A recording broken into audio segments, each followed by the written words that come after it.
This is the Al-Maida Initiative, conversation without compromise.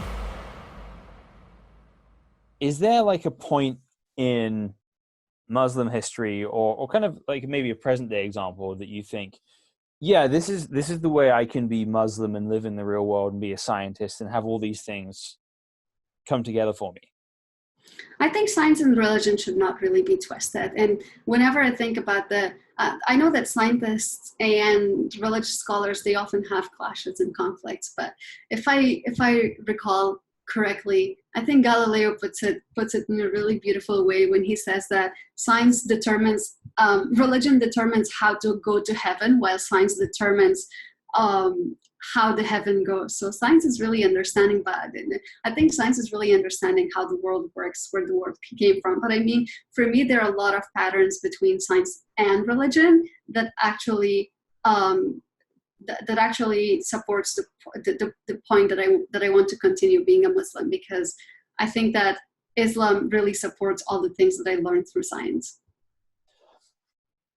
And so going forward, is there a nation on earth, and you look at their government system, you look at what the country is like, do you think that's the kind of place I'd want Afghanistan to be 50 years from now, 20 years from now? Let's be optimistic. Absolutely.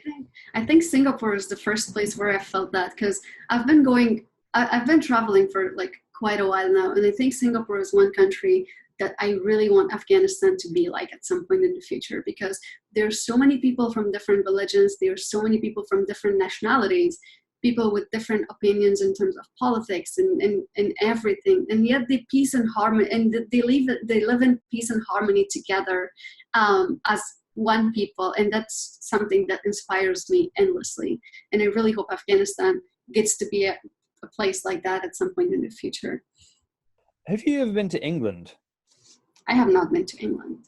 So one thing I just find surreal, Mm-hmm. and I guess it's partly true with Singapore as well, but not so much so as London. But my grandmother, who's 93, I believe, when she grew up, London was a bombed out ruin at that point. Mm-hmm. So many parts of England were flattened by the Second World War. Yet by the time I was born, you wouldn't really notice any of that. It just became this thing of the past. So on the Singapore thing, this is a random weird question, but welcome to the show. Do you believe in nations, or would you prefer something more like a Khalifa, where you have one central territory on earth governed by one, for Muslims, which is governed by one pious, wise leader? How do you define wise? Who just knows how people work, knows how economics work, knows how to govern well? Absolutely not. I think I'd prefer a nation, and it's very controversial whether somebody that perfect can actually exist, who knows everything and can judge. It can lead people to do the right thing, because I think that the definition of right thing is very controversial, and it differs when it comes to certain things. So I think I'd really prefer a nation where people have their own independence and pursue whatever they want to pursue, but do work for the better of the world as a whole. Yeah, and I agree with you completely. So I think one thing that's worth you looking into for the future is Singapore used to be part of the British Empire, and a lot of the system comes from British history. But Mm-hmm. but most of the good things about British history don't really come from England itself. They come from Geneva, Switzerland. Right. So there's a long rabbit trail back here, right, from Singapore to England, but then to Switzerland. Mm-hmm. And a lot of this comes from the Protestant Reformation, because Europe's in a place where it's exactly like Afghanistan in a lot of ways.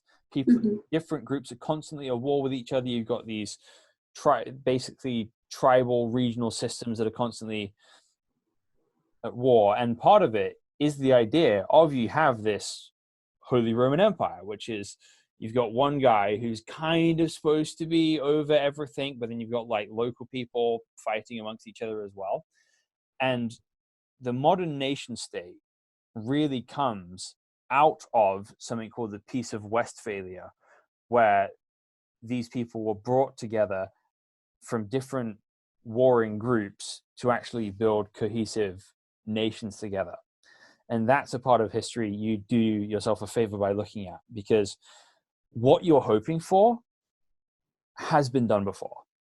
Yeah, absolutely. It can happen, right? It's almost everywhere on Earth has looked like that at some point.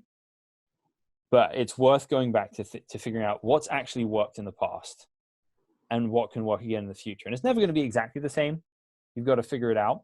But it's worth thinking through why a nation of Afghanistan. And if you can do that. I hope so. Yeah, and if you can do that, then it's going to be a lot easy. Then you're going to have the kinds of ideas that can actually wrestle with the ideas of someone like Taliban.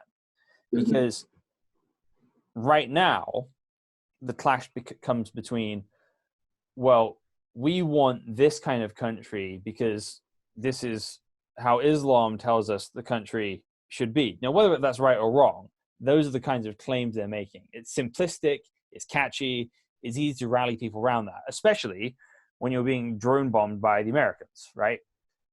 Exactly. But then on the other side, you've got, we don't want this kind of system because this is more practical. It's not quite as, it's easy, it's much more difficult to kind of advertise something like that. It's harder work to say, well, if we had a slightly slower process, if we had less centralized power, if we had this, and freedom of expression, then it's difficult to pitch something like that. So I really think it's the job of your generation